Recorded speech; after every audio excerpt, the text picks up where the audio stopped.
Hello everybody, I hope you're doing well. Sending you so much love.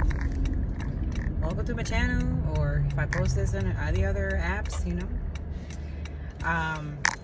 Just the usual, you know, as a divine being with divine messenger, have messages for you, but usually most of the time it's for educational purposes and enlightenment. And also because a lot of us, we need to do a lot of discernment and decolonization, you know, the work that most people don't want to do. And yeah, even sometimes I don't want to do it. I'm being honest here, and I'm always going to be like that. You know, I like to be authentic in everything I do, and just as I am here like this, I'm the same in person. For those who have the privilege to get to know me that way. I don't let a lot of people have access to my energy due to the fact that yeah, it's just not anybody can be trusted, unfortunately, and a lot of people are walking around with a lot of multiple demons and unhealed and stuff like that. And I give grace and I appreciate those who take accountability, stay authentic, and which is not a lot of people, you know. So that's why, you know, I keep my circle close and authentic as I am, okay? Because it is true, who you hang out with, that's who you are, you know, and that's what you represent. So, but the message is not that. Maybe we'll talk about that another time. So today, Father God has been, we've been reflecting, because I've been very, very, very, very angry, and especially about this tariff, the distraction, the tariff, you know, it's affecting Canada, other places in China, and you know, and I'm looking into it, I'm checking it out, because that's another thing Father God keeps explaining. This is why the colonization is so important, because I don't know why the movie Paddington comes into mind, but a lot of you go watch it, the third one. There's interesting subliminals, and the Blue Beetle as well, okay? The movie, yes. I can't believe it's the first time a Mexican superhero, but it's an awesome movie, and Paddington is great.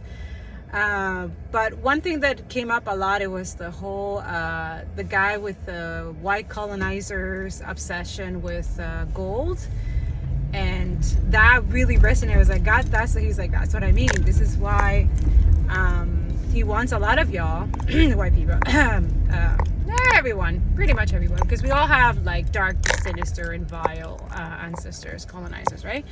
And we definitely know the oligarchs, you know, they are the descendants of those motherfuckers, right?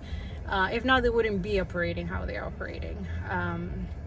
But it must be a miserable, disgusting life to be that poor, right? Because the fact that you only have money going on and you're rotten in the core, it shows how disgusting and deprived you have to be, and also how miserable and disgusting you are inside, you know, parasites, right? And also you get a thrill and happiness for watching people suffer and making sure other people suffer, and, you know, pretending with government and stuff like that, and, you know, all the weird shit that they do, right? If you don't know much about this, there's in the common videos, there's 16-17 months of this that I also tap into the energy if you want to look more into it. But yeah. I wasn't coughing, alright, but of course, yeah. So basically he was saying that, because I was just like, I'm angry at this, because we have, you know, a lo calladito, the quiet here in Canada. Like, I see like the politicians and liberals are like, yeah, we're going against the tariff, like in the news, and a lot of distraction, but no talking about what's going on in Gaza, which is fucked up, that they literally are blocking humanitarian aid, right? Starving the people during Ramadan, right? You know how white supremacy and racism, it's, right? It's very violent in a very disgusting way. You don't need a weapon for that. This guy explains it really well.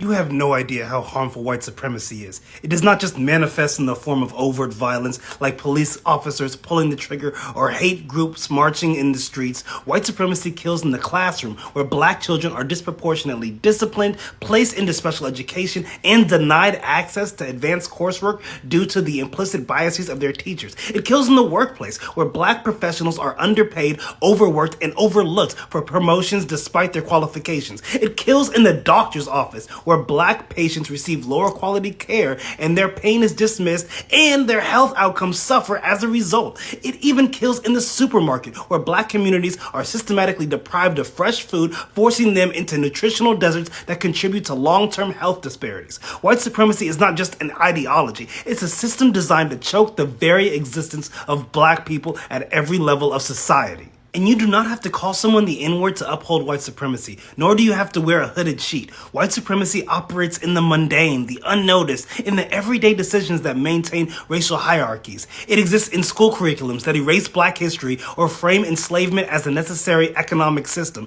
It exists in housing policies that continue to segregate communities, ensuring that black families are kept in underfunded districts with failing schools. It exists in the criminal justice system, where black people are over-policed, sentenced more harshly for the same crimes as white defendants, and disproportionately killed by law enforcement. It exists in a bail system that imprisons black people for being too poor to afford their freedom, while wealthier white defendants walk free. It exists in the environmental policies that allow corporations to pollute black communities with little consequences, shortening life expectancy without a gun ever being fired. It exists in the way white-centered narratives are prioritized and protected, while any effort to challenge them is met with backlash, censorship, and outright hostility. The danger of white supremacy lies in how normalized it has become, how deeply it's woven into the fabric of everyday life. Many people do not recognize it because they've never had to. They believe racism is only individual acts of hatred rather than the institutional and systemic forces that shape the world around them. They do not see how their silence, their comfort, and their refusal to acknowledge this system makes them complicit in its survival. White supremacy is not just the past, it is the present, and without deliberate action, it will continue to shape the future. Until people are willing to confront the depth of its harm, to see how it suffocates and destroys, nothing will change. And that is exactly how white supremacy was designed to function. And I'm sure it wants to bury this video in the algorithm too. No Other Land, which is a documentary that was done by a Palestinian and an Israeli about the occupation and the destruction of the occupied West Bank and the settler violence, just won the Academy Award for Best Documentary Film. I really need everybody to listen to Basla Adra's speech here. Such a big honor for the four of us, and everybody supported us for this documentary. About 2 months ago, I became a father, and my hope to my daughter that she will not have to live the same life I'm living now, always fearing settlers' violence, home demolitions, and forced-built displacements that my community, Masaf Riyatta, is living and facing every day under the Israeli occupation. No other land reflect the harsh reality that we have been enduring for decades and still persist, as we call on the world to take serious actions to stop the injustice and to stop the ethnic cleansing of Palestinian people.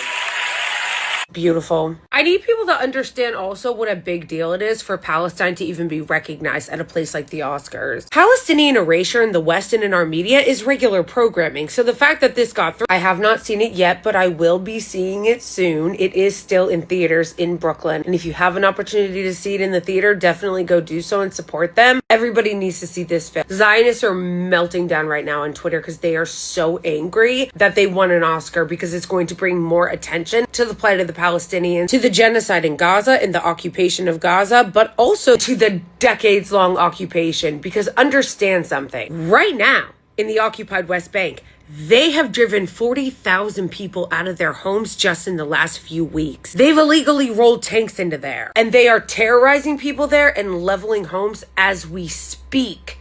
Do not stop talking about Palestine. Free Palestine.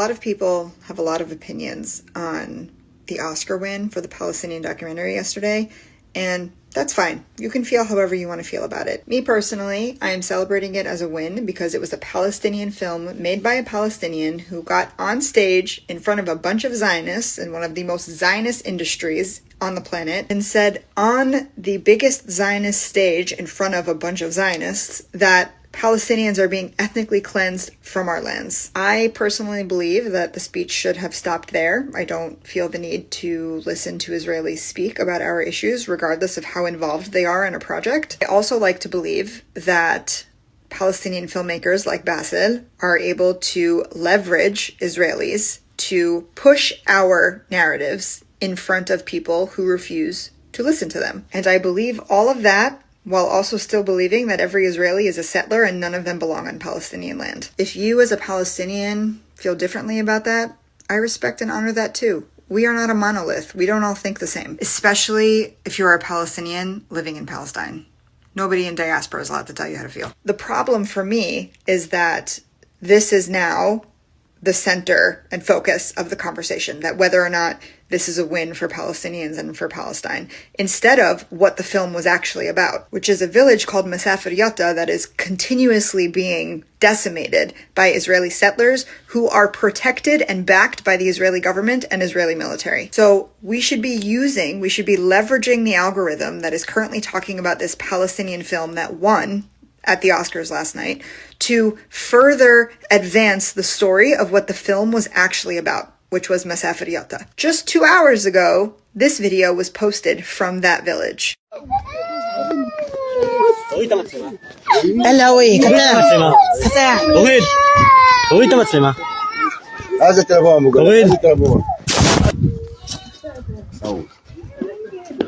ما في بهم يعني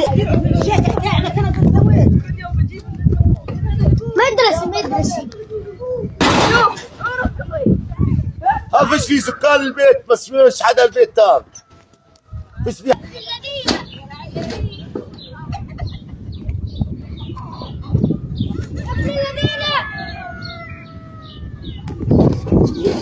The film is meant to expose the world to what is happening to Palestinians on Palestinian land. That is the conversation that is supposed to be had. So let's have that conversation. Masafer Yatta is a village in occupied West Bank. It's a small village of just over maybe 1,100 Palestinians, and it has been under threat of displacement since the 1980s because Israel has branded the area as a military training zone, which, as we know from a previous post, is what they say and do when they are trying to ethnically cleanse a region of Palestinians, its natural inhabitants, and steal that land. In May of 2022, so before October 7th, the Israeli Supreme Court ruled in favor of expelling all Palestinians from Masafer Yatta. That allowed the Israeli military to demolish Palestinian homes and forcibly remove Palestinians from their land, and it also granted permission for settlers to torment and terrorize Palestinians at any given moment that they choose. They have not only demolished homes, but they've also demolished water wells and schools. Israeli settlers attempt to intimidate Palestinians in Masafer Yatta by destroying their farmlands, by killing their cattle, by raiding their homes in the middle of the night. And there's not just no military intervention on Israel's part, but they are actually emboldened and protected by the Israeli military. The settlers, not the Palestinians who are being violated. Again, as mentioned in a previous post, the forced expulsions of Palestinians in Masafer Yatta is part of a larger, broader strategy of ethnically cleansing all Palestinians from Palestine, including Jerusalem, the Negev Desert, and the Jordan Valley. The point of it all is settlement expansion. They want to remove Palestinians from our land and replace us with Jewish-only settlers in these illegal settlements. It's like peak settler colonialism, like literally the definition of settler colonialism. So we can talk about all of these things all at once, but make sure that Masafer Yatta is part of the story. Make sure that the story that Bassel risked his life and his family's life and their safety for to get it on film so that you can watch it is part of every conversation that you have about that Palestinian film that won an Oscar last night. Because that's the point. That's the point of Palestinian art. All right. Thank you so much for liking and commenting and sharing this video, because I'm definitely heavily censor and suppress Of course, especially when we talk about, how to liberate, collective liberation of the souls, and decolonization, and building equity and equality, and continue the DEI, right? Diversity, inclusion. And so especially they're trying to target those things. This actually shows that a lot of us are doing the work, and it's felt, which is good. Especially all these restrictions, all these things with the protests and stuff, like they're really threatened by this. So this is what Father God keeps saying, is that he's been warning you guys that they're going to attack certain areas of your life or situations, but it's for your own, like, it's kind of like your own liberation as well, because every time they target those specific situation, for example, like right now, the whole targeting of the tariffs, right, which is economic violence, right? This is someone who is a disgusting parasite who only cares about what other parasitic entities want to do, especially when it comes to the white race, right?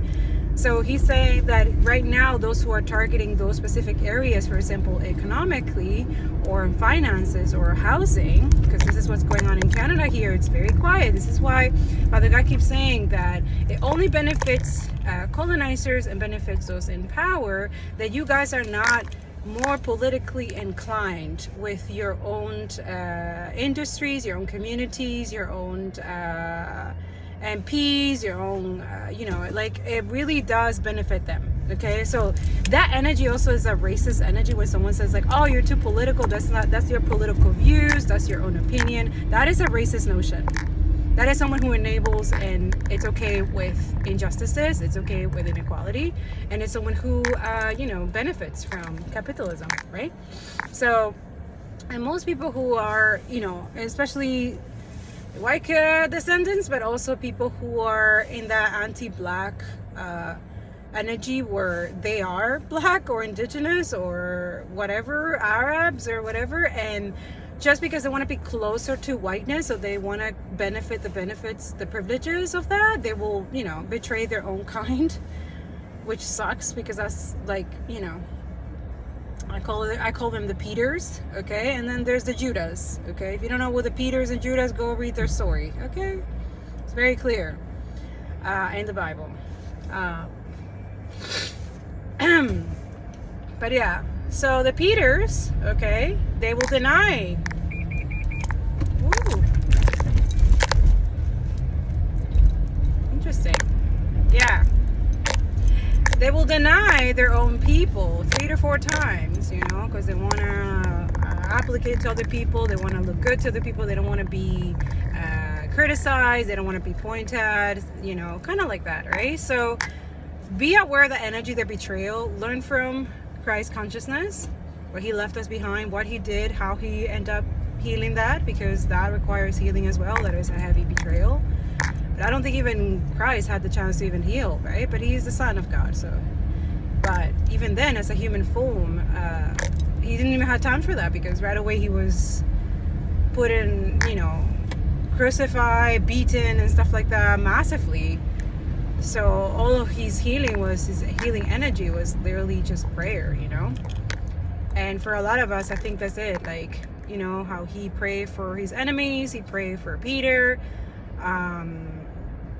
He forgave, but he never got the chance to what was gonna happen, like what was he gonna do after that, because he ended up passing away, right? Well, he was killed.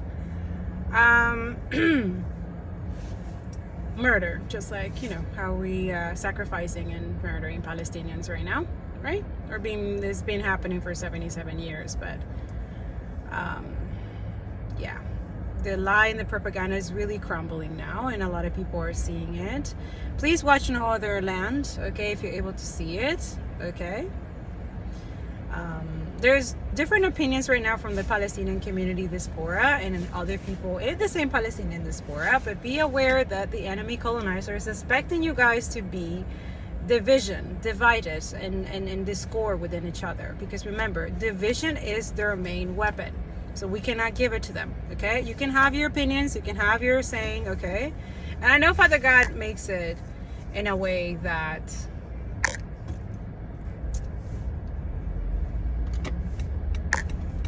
that is going to be just, especially with really anointed, beautiful content creators. They are speaking up about that. So I would just rely on people who are,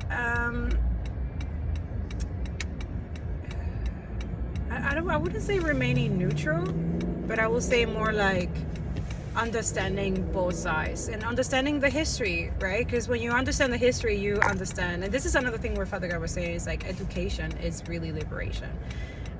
Proper education, knowledge. And this is why the elites and government and stuff like that make sure that education is completely benefiting them and altering it, and altering the truth and creating more lies and propaganda, and even in movie industries, right? Like the Zionist entity, their fucking home is the Oscar, right? Like that shit, you know, and that you can see it. Like they literally, the only way that they could give a Palestinians the right to win a freaking Oscar for the first time is right next to a fucking genocidal maniac, right? Another person who was spreading fucking lies and propaganda, which I don't know why, but this is the same lie that it's been like, I don't know if they copy paste it to each other and send it to each other.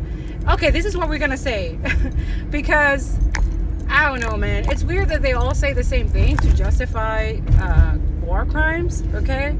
And then that's it. Like something that it's a lie, it doesn't mean it's true because it's repeated multiple times. You know what I'm saying?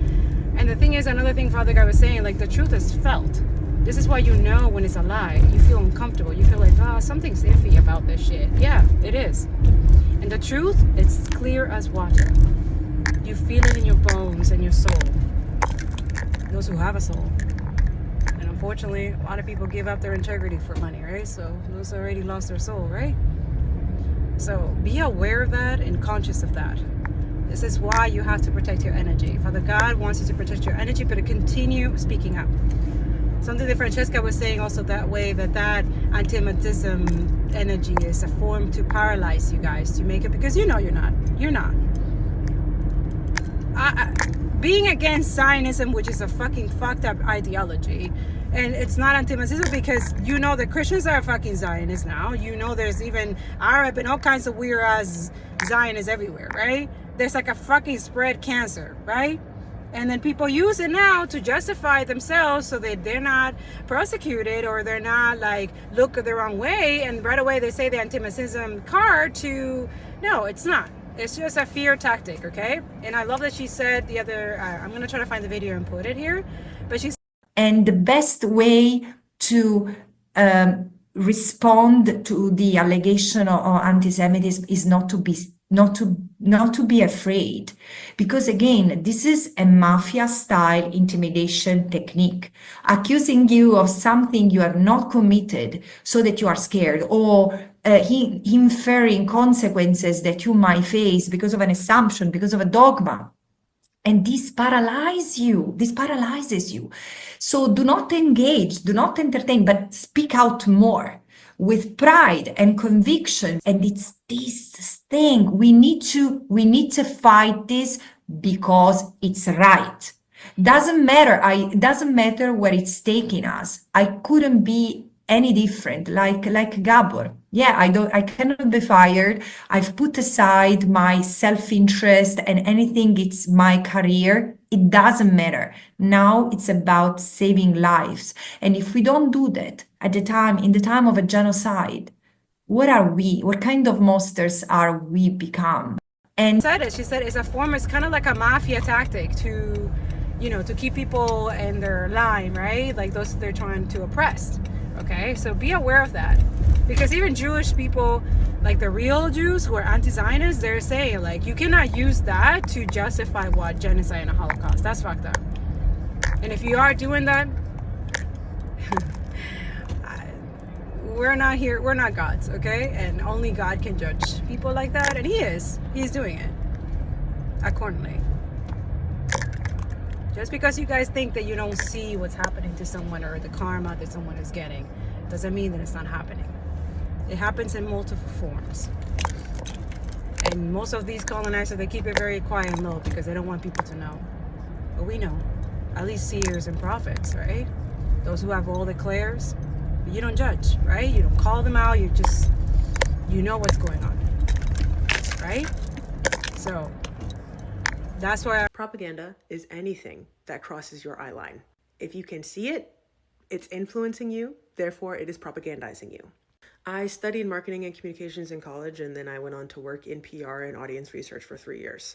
Controlling the words and images that pass in front of your eyeballs is a billion-dollar industry. There is a ton of money to be made in controlling what people see, because if you control what people see, then you can go on to control what people do.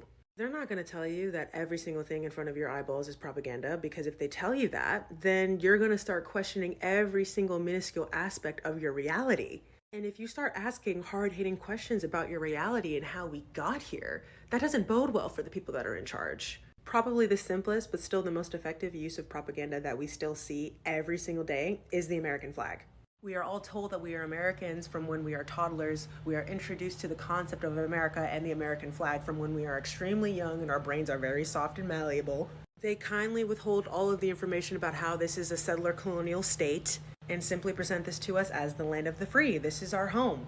Our consent to having pride in this nation is completely manufactured. The American flag as a symbol is a foundational piece of every American psyche, whether they know it or not. Every time you see the American flag, I don't care who you are, I don't care where you are, I don't care what your politics are, that symbol automatically, every time you see it without your immediate consent, is going to reinforce to you that America as a nation should exist. This is false. This is 100% untrue. Ask any indigenous person about this. This is not America. This is Turtle Island. This is a stolen land that was cultivated by a stolen people. The hard and fast genocide of indigenous people and the slow and steady genocide of black people quite literally is what got America to where it is today. None of that should have happened, but you see that flag and it makes you forget. Or rather, you see a certain beloved figure or artist wielding and heralding that flag and you forget. Because once again, if millions of people tomorrow woke up to the fact that, yo, actually, we're on indigenous land, we need to give the land back. Once again, that would not bode well for the people that are in charge. The best way to prevent a problem from ever being solved is to make people think that there is no problem in the first place. The best way to prevent a slave revolt is to have people thinking that they're not still slaves. We literally grew up singing a song that talks about how despite bombs and rockets, the United States flag was still there. That doesn't ring any bells for y'all? Or was the melody just too good that it went right over your head? Which is why music is such a powerful form of propaganda, but that's an entirely different video. Oh my God. Long story short, the people in charge are trying to trick your eyeballs into thinking that all of this is fine. It's up to you to unequivocally and loudly refuse to let. 小红书 Throughout the whole history of slavery, I mean, I'm going back centuries, never in human history has there been more suffering that generated more profit and was linked to the lives of more people around the world, ever in history, than what's happening in the Congo right now. The cobalt that's being mined in the Congo is in every single lithium-ion rechargeable battery manufactured in the world today. Every smartphone, every tablet, and crucially, every electric vehicle. And it's being mined in appalling, heart-wrenching, dangerous conditions. To you people that come on my live just to say the government's watching, guess what? I don't give a shit. I don't give a shit. Somebody needs to be watching them. Yeah. I got my eye on them too. Flakes. as we humble ourselves, we're like, yeah, we're not gonna go to their level because, yeah. But other than that, you also have to understand resistance, right? When you have to be resistant of an occupier, someone who is literally attacking you, your family, your finances. So a lot of you understand what resistance is about. So resistance without education, without proper unity and community, you don't have nothing. So an organization, right? You have to be organized. So a lot of you, Father God is saying that, and that's what we're talking about, because I was just like, Father God, like, how is it that literally it's happening here in Canada? They're increasing the rent, and I'm looking for, because it's crazy right now. 5.9% for some areas. And then other landlords are literally legal to increase it even more to 10%. Even though the prices are already skyrocketed, not even for a 3.5. That's literally one room and a small bathroom and a living room and a kitchen, and that's about it. But a studio, right, which is like literally a giant room, but sometimes it's really small, and it's worth literally almost like $1,000 something. And I know in the US is even worse, I know that. But here, like the conditions of by the way, this is Montreal. If you're feeling the ugly, it's, you know, the usual. Like, also that's where we pay the highest taxes here, and our streets are full of holes everywhere. Like, I feel like I'm in Dominican, you know. In Dominican, you know, it's not as high as the West here, but even us, we fix our roads, fuck. You know what I'm saying? So it's weird that this is another way that you can see corruption. Because they know that if they're not fixing the roads and stuff like that, then we spend more money on fixing the cars, and if they blame us for our cars not being in good conditions or whatever, it's a psychological torture. This is why capitalism is just not, it's not good. So that's why Father God, I mean, his son was an anarchist, like, and an anti-capitalist. Okay? So a lot of us, that sacrifice that's been tainted now with religion and stuff like that. And yeah, and each prophet has their own message, their own energy. So this is why a lot of y'all, whatever you believe, as long as you connect it to source and use the tools rightfully, you're good. Right now, we have to respect that a lot of people are fasting right now. So I would suggest, for those of you who are content creators, stop posting videos of you eating. Like, I understand you want to educate people, like I see it. But eating, drinking, and stuff like that, when people right now cannot do that, like, that's a little bit narcissistic, to be honest, okay? Like, for a lot of you trying to do good things for the heart and stuff like that, that's great. But then you taint it with doing a little bit of sadistic narcissist thing when you know a lot of people, like, I'm speaking with our community. I don't want to same with the Latinos, okay? La comunidad, like, you know, like, a lot of you have a lot of Latin community, Spanish people community who are doing Ramadan too, who are Muslim. They're not in your Católica Cristiana, you know? So you have to respect that. A lot of you guys, you get away a lot of things with disrespect and making it, oh, it's for humanitarian cause. Oh, in solidarity. But you eating a fucking mofongo, sancocho, and stuff like that, and educating people. But I don't know. That's just, I just think, just have empathy about that. Nurture your empathy about that. Thinking about how would you feel? Yes, you're being educated. Yes, you're learning something from that person, but you're fasting and you're watching someone eating and stuff like that. I don't know. I just think that we should think about those things. Okay? But yeah, Father God said that education is losing my religion by RAM. Oh my God, that's funny. A lot of us, we are. I know that a lot of people feel like, oh, spirituality is just non-religion. Honestly, spirituality, I find that is the notion and knowledge and wisdom, not just from the internal wisdom that comes from source, but also the external wisdom of different religions, but also using them as discernment, using them as an education, but also as a compass for different ways of how to deal with different people, cultures, and realities, right? Because everybody has their own concept and their own conscious reality and their unconscious bias, right? So we have to navigate. It's kind of like navigating in the ocean in a way, in the dark. And when we have those tools to guide us the right way, then we're able to, I don't know, I find that you're able to do better judgment. Not that you should be judging people, but there are certain times that you have to do your own judgment that comes from the Most High. This is why it's good to always pray, connect with God, and talk to Him so that you're able to make better decisions and do better judgment, right? Because sometimes we might judge people by book by its cover, right? And we also might judge them by their religions, their race, okay? It's we call it human nature, but at this point it becomes just uneducated, ignorant, and not doing the proper and it's you can be poor and be educated, but good fucking luck convincing the people around you to be educated, because if you are educated and poor, you probably feel alone. You probably feel very alone, because if you are poor, you're not supposed to be educated. Okay, so as soon as you start trying to educate yourself out of poverty, you're going to isolate yourself real fucking fast and speedy. And on top of that, as you're going into poverty, it's so strange. As you're coming out of poverty, it's so strange, because as you go into wealth, you then have to uneducate yourself. You have to forget everything you just learned for the sake of making the most money possible, because it gets to your fucking head and you start getting addicted to that shit. So that's why it's so ironic and dangerous for people to come out of poverty blindly, not understand what got them out of poverty in the first place, which is the willingness to see it all from a bigger picture.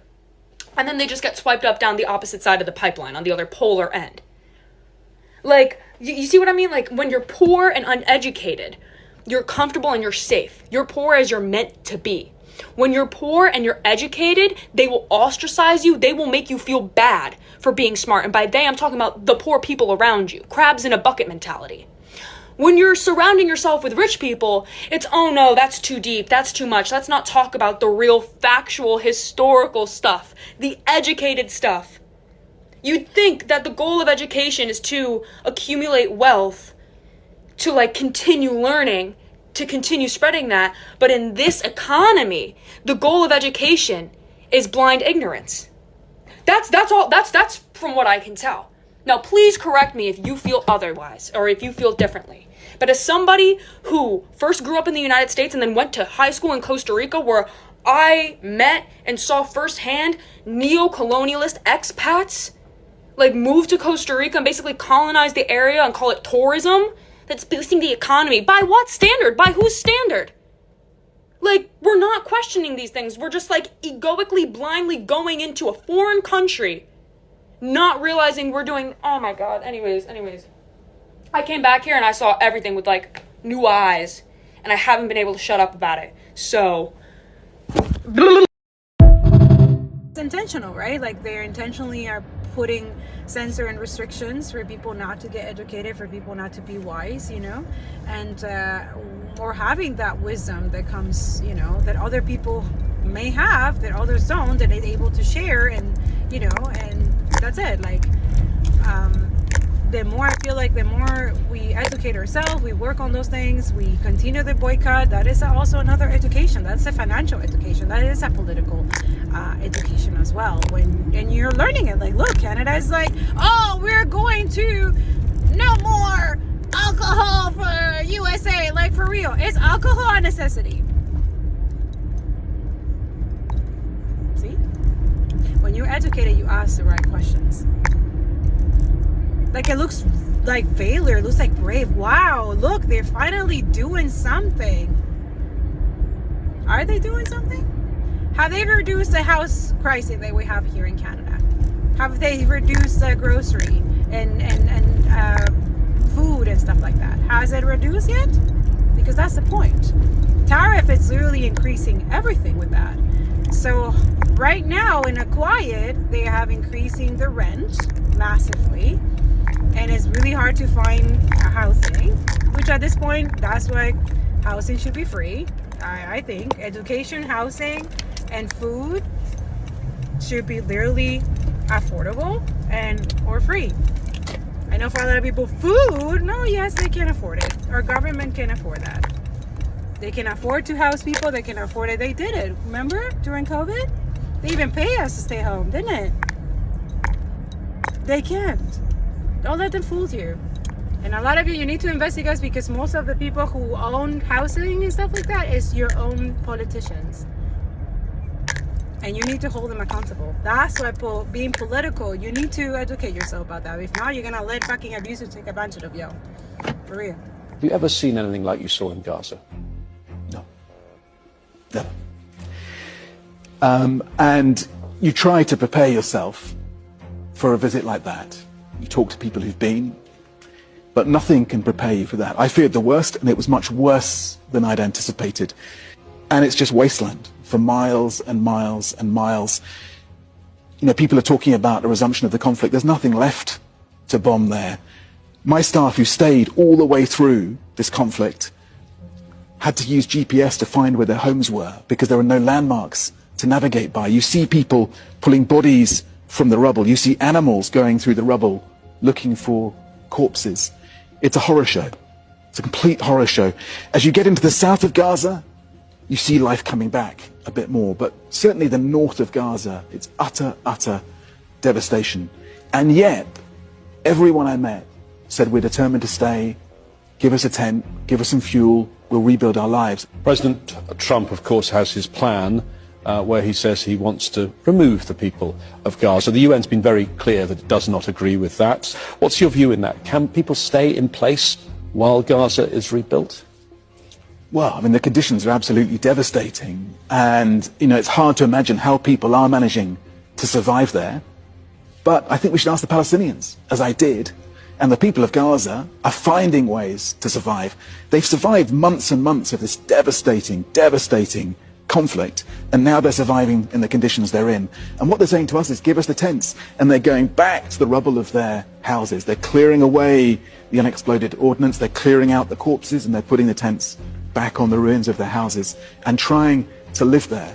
So President Trump is right that the conditions are horrific for human life. But amidst that despair, people are trying to rebuild their lives. See this apartment complex in Haifa, which is now modern day Israel. Here's another photo of that same building. If you look at the top balcony, you can see a resident there. Here's another photo of that same building I have from the opposite view. This apartment complex in Haifa is my grandfather's. He legally owns it. We still have the papers. However, in 1948, when Israel was created, Zionists forced my grandfather, a Palestinian, out of Haifa and stole the building from him. He fled Haifa to his hometown in the West Bank, Burin, where a lot of my extended family still lives. And Jewish settlers in the mountaintop of Yitzhar over here are trying to take my family's land in the West Bank as well. Of course, Palestinian villages are all in the valleys because Zionist settlers kicked us off the mountaintops with their M16s that they got from the United States. When people talk to me today about why I don't accept a two-state solution, aside from the fact that it's impossible to achieve with the amount of settlements in the West Bank, why should my family accept that? My grandparents and my grandparents' grandparents, and for thousands of years, my family has lived in all of that land. Aside from that, hypothetically, if there was a two-state solution, do you think it would be equal on both sides? Do you think Palestine would be allowed to have a military and intelligence agency and have equal access to the groundwater and other natural resources? It wouldn't, because ultimately the US-backed Israel would never allow that to happen. It's very hard not to see the similarities between what Palestinians are being forced to endure and what happened in 1950s Jim Crow South. Separate but equal doesn't work. It's never worked because it's never been equal. So what's the alternative that I and a lot of other people are suggesting? One land for all people, equal rights, right of return. For centuries, Muslims and Jews and Christians all coexisted on that land before the racist Zionist movement took foothold in the Middle East. The premise of a Jewish-only state that strips Palestinians of their rights and land is in of itself a racist endeavor. There's a letter that Albert Einstein wrote in 1946 that I think sums this up perfectly. I'm in favor of Palestine being developed as a Jewish homeland, but not as a separate state. It seems to me as a matter for simple common sense that we cannot be given the political rule over Palestine where 2/3 of the population are not Jewish. What we can and should ask is a secured binational status in Palestine with free immigration. It's difficult for me to grasp that our Zionists are taking such an intransigent position that can only impair our cause. Very truly yours, Albert Einstein. This is such a great example of fear of open conflict as part of the white supremacy culture. If you've never seen this graphic before, this is the characteristics of white supremacy culture by Tema Okun and Kenneth Jones. The reason that fear of open conflict is part of this culture is because maintaining the status quo is essential in upholding the hierarchy. Here are a few other words from the white supremacy culture website. When someone raises an issue that causes discomfort, the response is to blame the person for raising the issue, rather than to look at the issue which is actually causing the problem.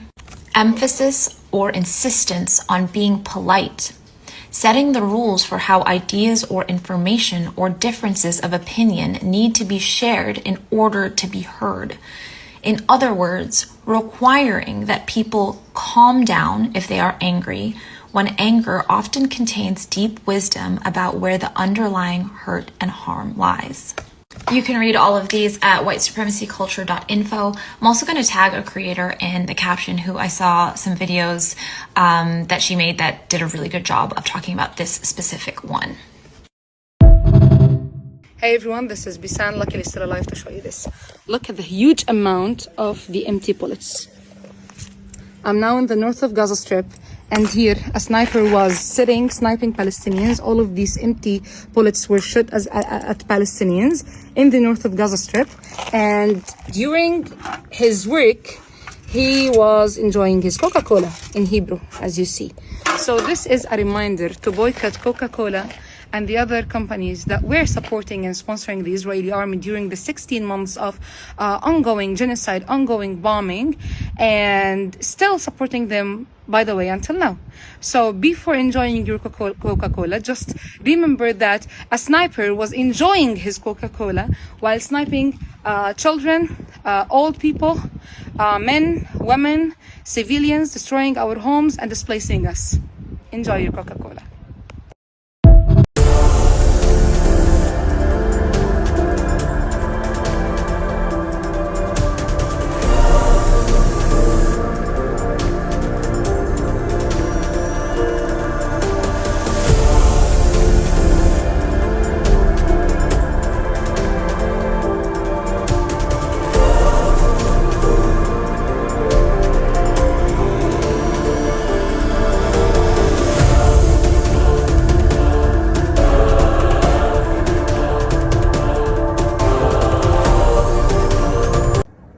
So Father God keeps saying the message is that he's saying that you should be educating yourself, a lot of y'all, not just spiritually, but like, you know, black books, indigenous, anti-colonial, anti-white supremacy, like all of that, because this is how we change system, and the colonizers know this, okay? Because they're dumb as fuck. These people are just with money, but they are dumb as fuck. So you acquiring more knowledge, not only, and know your laws. Know your laws, know your, what are they changing? What are they changing to benefit their fucking rich ass people? And then what is it that is being violent towards people who are oppressed, who don't have the means to, you know, survive during this time? And you also have to be aware that capitalism thrives of poverty and homelessness. So how do we combat those things? Creating mutual aid. Research those things. Work on those things, okay? But yeah, he keeps saying that it's time to... ignorance is not really bliss, and has never been. It's only bliss for those who benefit from oppressing and violent and doing horrible things. Benefiting from colonizing and genocide. So...